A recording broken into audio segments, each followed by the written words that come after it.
New Faces, New Friends by Arleta Richardson. Chapter 2. Seeing Double. Myra Grayson was shopping at Gage's department store when Sarah Jane and I went to look for material. Serena was with her and we stopped to visit. "Are you glad to be home for the summer, Serena?" I asked. "Oh yes, high school is great, but it's fun to be able to read just what I want to for a change. It's even nice to help Mama with the canning. I'd forgotten though what a pest a little brother can be. You won't believe what he did this week." I looked at Myra. "Perfectly horrid," she agreed with a nod. Daniel came in to supper the other night and announced that he and Edward Alexander had gone exploring. "You know where that old abandoned house is out by the Matthews' place?" he asked. "We went out there to look for treasure." "And did you find any?" Jerome asked him. "Sure, we only found one thing worth bringing home, though. We tossed for it, and I won." He pulled a big comb from his pocket and said, "We both combed our hair with it, but I got to keep it."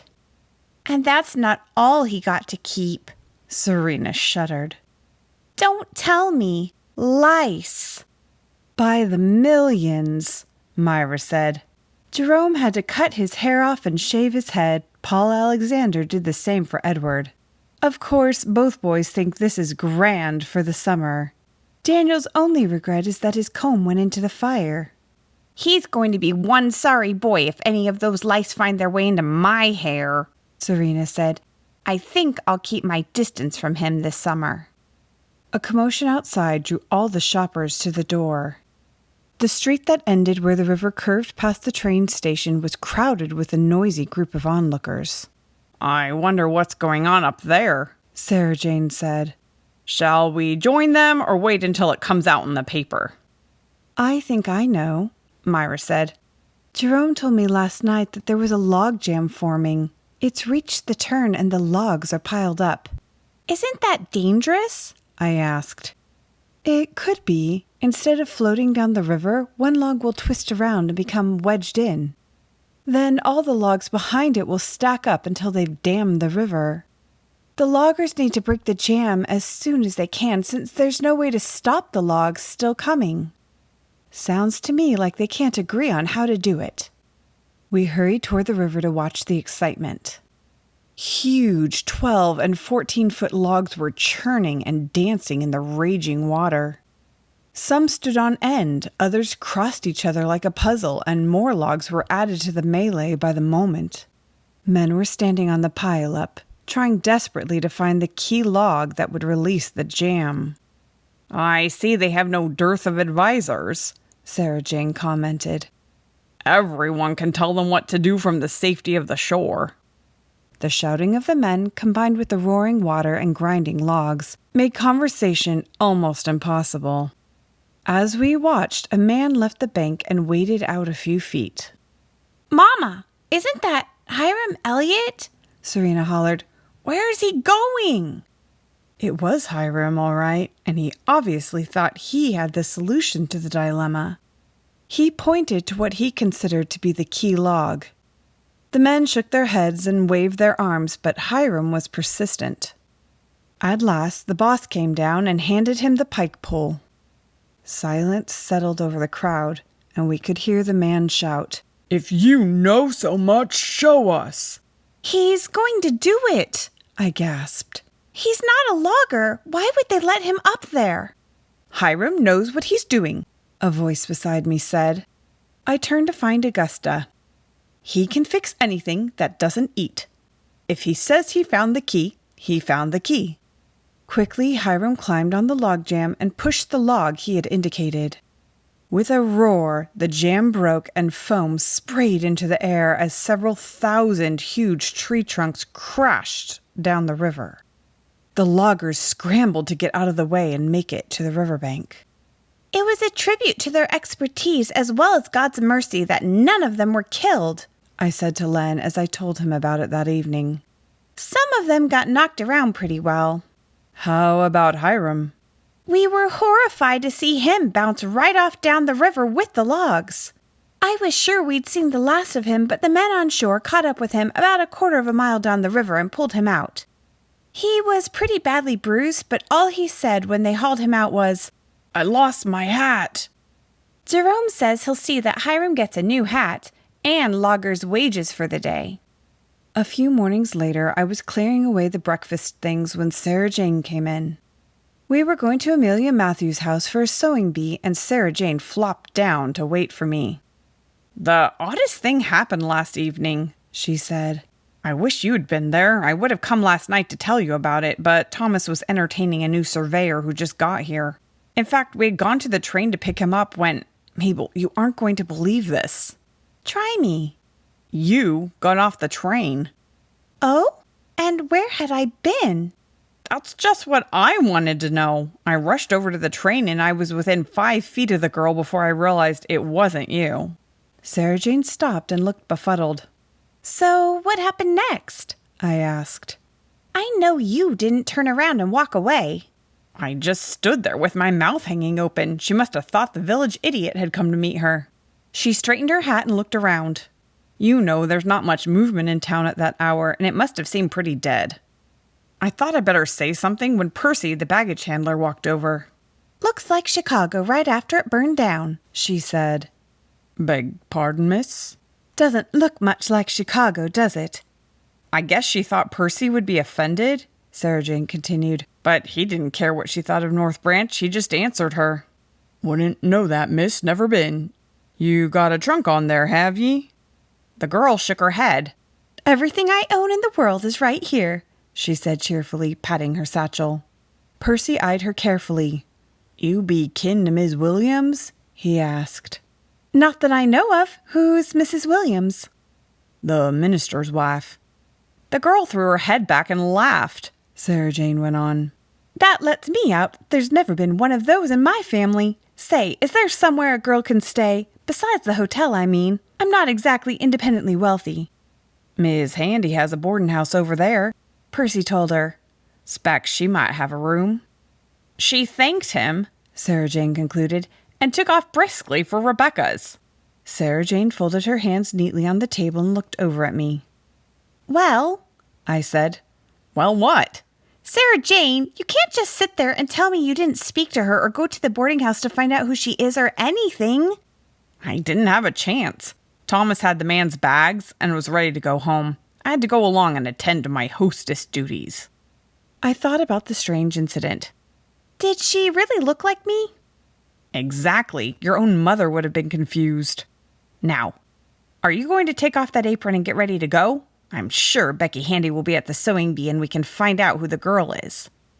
The ladies were already talking about the new arrival when we got to Amelia's. Yes, Becky said as we walked in. She certainly does resemble Mabel. She's from Chicago and her name is Colleen O'Shea. Why has she come to North Branch? Dorcas Gage asked. Does she have relatives here? No relatives that I know of. She said her cousin advised her to get up to Michigan because there were lumber mills here and she'd be sure to find a job.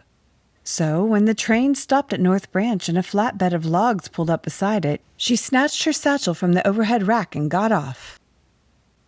Over the next few days, there was much speculation as to what Colleen would do in North Branch. I had not yet seen her, but reports filtered around town, as they always do in a small place like ours. Frank Gage got some first-hand information when one of the foremen from the mill came into the store. The lady came to see me about a job.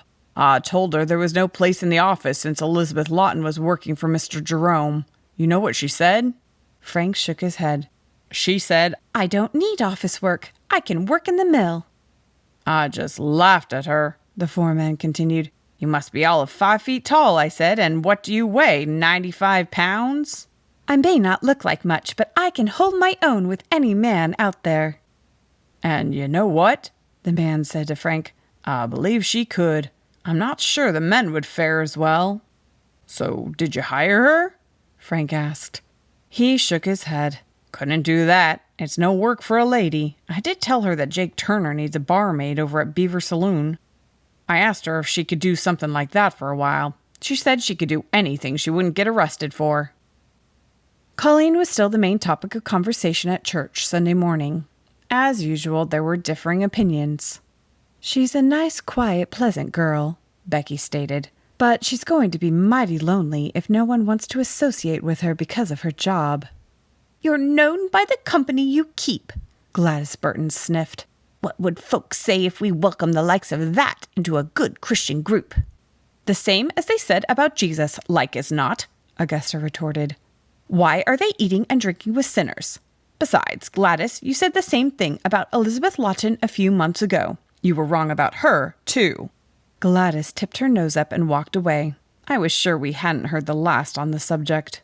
As the town busybody, Gladys made it her business to put the worst light on any situation. The next days were busy ones as Sarah Jane and I canned the early vegetables. I didn't have time to get to town, but that didn't stop town from coming to me. Augusta puffed up the stairs and settled into a chair one morning. "Do you know how many people have reported seeing you around North Branch with different mill workers and such?" she asked. "Some that should have known better, too. Could hurt your reputation." "What do you think I should do about it? Dye my hair?" "No need to get testy," Augusta replied placidly. "I was just telling you so you'd be prepared." "Prepared for what?" I asked Sarah Jane after Augusta left. "The breakup of my family? Having my husband put out of the church? Honestly, the small-mindedness of folks who have nothing to do but take care of other people's business." "We're all hit with the same stick," Sarah Jane pointed out. "We wonder who is doing what and why, and talk about it. The newspaper business is built on that quirk of human nature." I had to admit that she was right. "I just don't want to be the topic, especially when it's not even me they're talking about." "I guess if you came in at the beginning, that statement would make sense." Sarah Jane laughed. "Perhaps you should make it your business to get acquainted with Colleen. Maybe you could persuade her to dye her hair." "Not funny," I said. When Len came in for supper, I moved my sewing to the sideboard so I could set the table. "The time got away from me. Supper is ready, but I thought I had more time to finish this. Are you hungry?" "Famished," Len replied. He took the plates I handed him. "Have you had a busy day?" The vegetables are coming in faster than we can put them up." "You didn't by any chance pick up more chicken feed when you were at Gage's this morning, did you?" Len asked. I looked at him in surprise.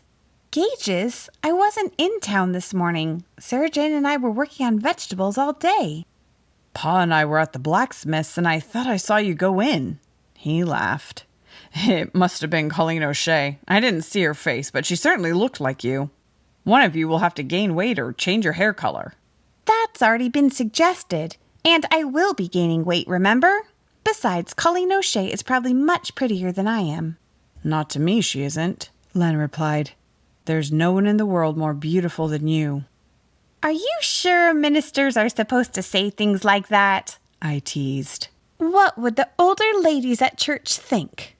"I wouldn't dream of saying it to them," Len said, and he hugged me. "There aren't many I would hug either. You are one of the chosen few."